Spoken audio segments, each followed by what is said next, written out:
Welcome back to the channel, guys. This is Scott K. Over the course of many years, I have seen so many keyboards come across my desk of like all different types now.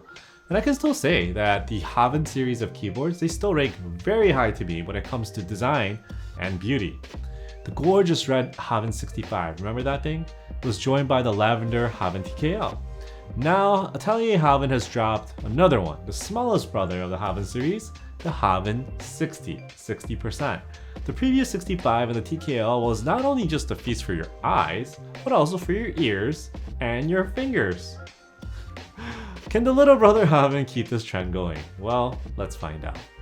Okay, so the Havin 60 is a 60% custom mechanical keyboard from Atelier Haven. Right off the bat, what I noticed was that it comes in a more modest and humble keyboard carrying case versus like the crazy box setup that we have seen with the Havin 65 and the Havin TKL. Small disappointment there, but hoping that does help to cut down the cost a little bit, especially with tariffs and stuff like that. Since the past Havin series have always been visually impressive, let's just jump straight into that. Like its predecessors, the Havin 60 also has a striking body. While the design was influenced by the Havenhuis in Belgium, a Port Authority building, one can't ignore the fact that profile looks kind of like it could be a piece of a Gundam's face or something like that. Super angular and looking complicated to manufacture, which I'm sure it was. Look at the amount of details that went into this. Just stunning. So the version I have is the FE version, FE edition in navy and copper. That is one of the 3 different editions you could get, and I will go into more detail later about those other ones. So structure of the Havin is in 4 pieces. You have the upper exterior case, the lower exterior case, the middle case. In this case, it's made of solid copper. Then you finish it all off with the exterior weight. Check out the launch page and you can see all the different options and some of the gorgeous color combinations you could actually make with the Havin 60. Given all this is copper, the tiny Havin 60 weighs still 4.6 pounds just for the case alone. Look at this massive interior copper. While this prototype here has the ribbon cable, the production model will have the magnetic pogos to just be in 2025, right? Finally, the Havin 60 finishes the design elements with a touch of lighting that you could change the colors and the patterns to. So we can confirm that the beauty of the previous Havins are still alive and well with the 60. Now what about the other stuff? Let's start with the plate. So while the Havin 60 can be mounted in 2 ways, the gasket mount or the traditional top mount, I did receive the set for the top mount. Wait, there is a top mount set and a gasket set? Yeah, the plates are different, so keep that in mind if you order this, which I don't understand why they are. You could usually take a top mount set or a gasket set and just drill holes into it. The actual design of the plate is very simple, no flex cuts or anything like that at all. The traditional design travels to the PCB as well, super simple 60% PCB that comes in both solder and hot swap. This one here is hot swap. No flex cuts or relief cuts or anything like that, pure old 1.6mm PCB. PCB is south facing, lacks any RGB, and is programmable with QMK and VIO. But for whatever reasons, VIO work too, so probably works with all 3. Finally, in the package, you will also find these. Yes, foam. Normally, I'll be saying, oh, this is 2025 and you don't really need this, blah blah blah, right? In this case, I'll tell you the opposite. Don't throw the foam away. You might need it. You may actually want to consider using all the foam. Why, you ask? Well, why don't we just jump straight into this?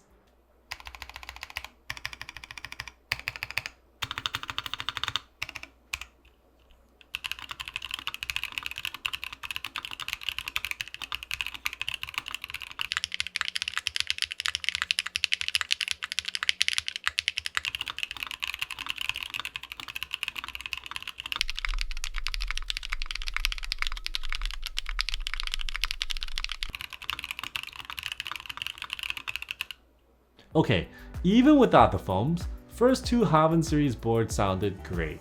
A bit on the higher pitched sound, but it was lively, balanced, and typed away with authority.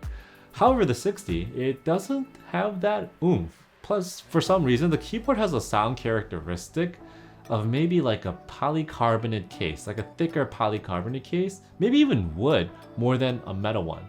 There isn't much reverberation at all, it just doesn't carry. In my opinion, this is because most of the weight in this case is actually copper. Copper just has a more muted sound profile overall and really needs a lot of energy to excite it.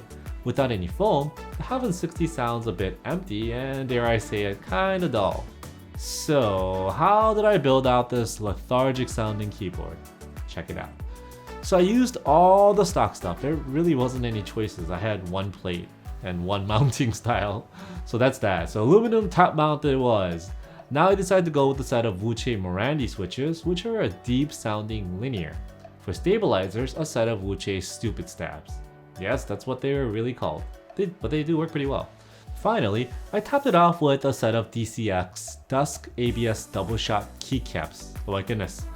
The keyboard itself came out looking amazing. With the blue and copper, it's a perfect color combination. It's like up there with green and gold and red and black. But when there is nothing inside, you got the result that you just kind of listen to, right? So then what can we do to fix this? Well, the thing that you guys accuse me of never doing, foam. So I took everything apart and loaded her up. I put the under PCB case foam inside, then I threw on the PE foam, and finally the play foams.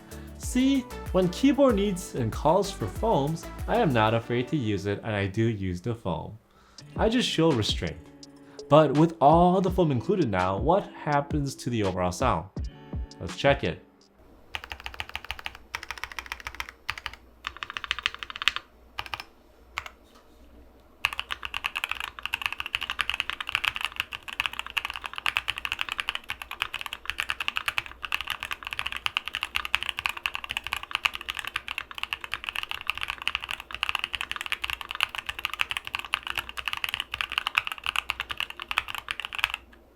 Okay, so now, the Havin 60 is able to capture the deep sounds of Morandi and transforms it with the foam.